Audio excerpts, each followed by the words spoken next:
जहाँ तक अभी सर सरसों की भारत सरकार और उत्तर प्रदेश सरकार दलहन और तिलहन को बढ़ावा देने के लिए कि सरसों का उत्पादन हम आत्मनिर्भर कैसे हो, इस केंद्र में कृषि विज्ञान केंद्र ने हमारे प्रक्षेत्र पे भी 4 हेक्टेयर में RS 725 का बीज उत्पादन हो रहा है और इस जनपद में 100 हेक्टेयर क्षेत्रफल में 250 किसानों के यहाँ में RS 725 माननीय मंत्री जी लगा हुआ है।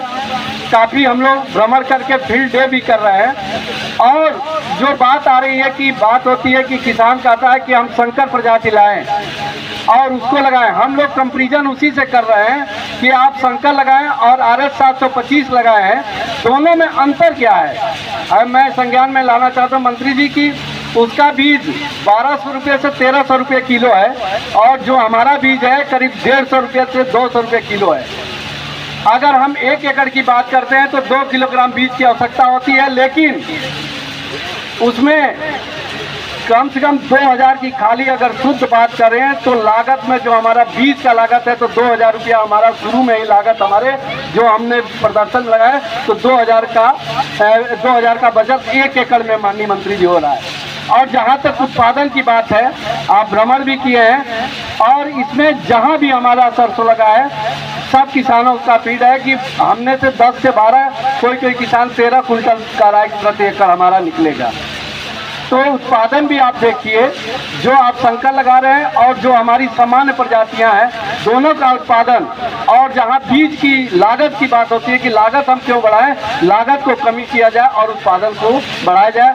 तो इसमें इसी तरह हमने गेहूं की 5 हेक्टेयर में 14 किसानों के यहाँ सर DBW 187 और प्रत्येक परिसर के अंतर्गत चूँकि गन्ना एरिया है और गन्ना एरिया में चूँकि गन्ना की कटाई हमारी दिसंबर लास्ट तक होती है, जनवरी की फर्स्ट वीक तक होती है, उसमें भी हम लोगों ने 2 साल से यहाँ पे एक DBW 316 जो 110 से 115 दिन की वैरायटी है सर, और जनवरी के फर्स्ट वीक तक उसको लगा करके 55 से 60 कुंटल तक पैदावार किसानों के हम लोग रिप्लेस कर रहे हैं। जब हम पूछते थे क्षेत्र में जाते थे कि आप गन्ने की कटाई के बाद कौन सी गेहूं की लगाएंगे तो यही सब जाता था साहब 29-67 लगाते हैं। तो गन्ने की साथ हम लोग ने गन्ने की भी प्रजाति जो हम लोग प्रदर्शन के माध्यम से, क्योंकि गन्ना अगर यहाँ बात किया जाए तो लगभग 49,000 हेक्टेयर क्षेत्रफल में गन्ने की फसल होती है।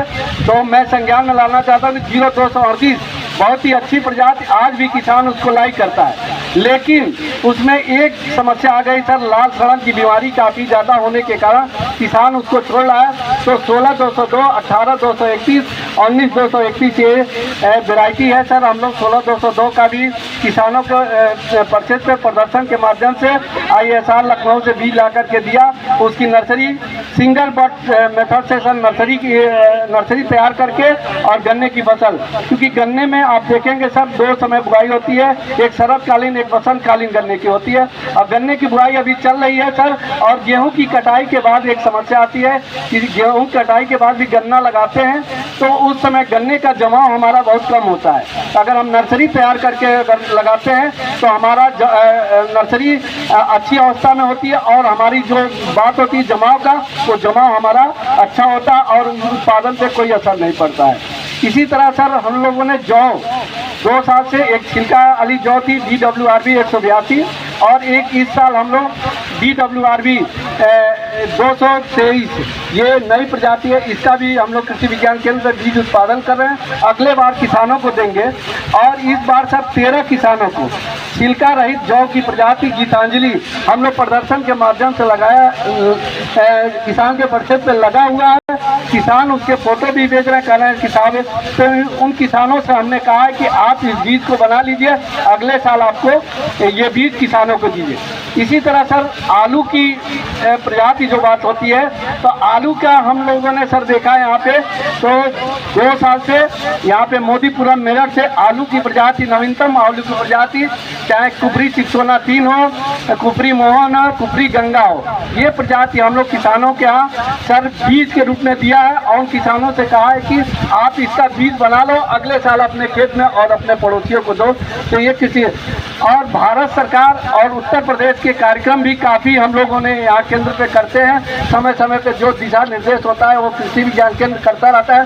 और साथ साथ सर हम लोग प्राकृतिक खेती के लिए भी हम लोग ने इस बार पिछले बार हमने खरीफ में धान का प्राकृतिक बीज से लगाया था। इस बार सरसों का रबी में हम लोग ने प्राकृतिक खेती के अंतर्गत लगाया। आलू की कम से कम यहाँ पे सर हमने 15 वेराइटियाँ जो मेरठ से मंगा करके, कुफरी नीलकंठ है, कुफरी जमुनिया है, कुफरी बहार है, कुफरी मुआन है, कुफरी गंगा है, कुफरी ख्याति है, तमाम ऐसी प्रजातियाँ हैं जो यहाँ पे हम लोग सर लगाए हैं। गेहूँ की भी सर काफ़ी प्रजातियाँ, करीब 15 प्रजातियाँ किसानों को यहाँ पे हम लोग केंद्र पे लगाए हैं। जो रिसेंटली वैरायटी है DBW 187, DBW 222, DBW 302, HD 32, 26, HD 20, 86, ये तमाम ऐसी प्रजातियाँ हैं जो हम लोग इसके केंद्र पे लगाए हैं। और जौ के भी 4-5 हम लोग क्रॉप कैफेटेरिया के माध्यम से किसान को दिखाते हैं कि आप इस साल देखिए और कौन सी प्रजाति आप लगाएं। ये केंद्र सर हमेशा जो देश में कहीं भी नवीनतम प्रजाति है उसका हम लोग करते हैं। अभी सर हमने एक वर्कशॉप रखा है 17 तारीख को, जो अमरूद के क्षेत्रफल को बढ़ाने के लिए कुछ किसानों को, 40 किसानों को सेलेक्ट करके अमरूद पे एक वर्कशॉप करने हम लोग जा रहे हैं 17 तारीख को। तो ये सर कृषि विज्ञान केंद्र हमेशा तत्पर है और जो भी समस्याएं आती हैं, चाहे वो फोन द्वारा, चाहे उनके परिषद पे जा करके उस समस्याओं का समाधान किया जाता है। धन्यवाद। इसी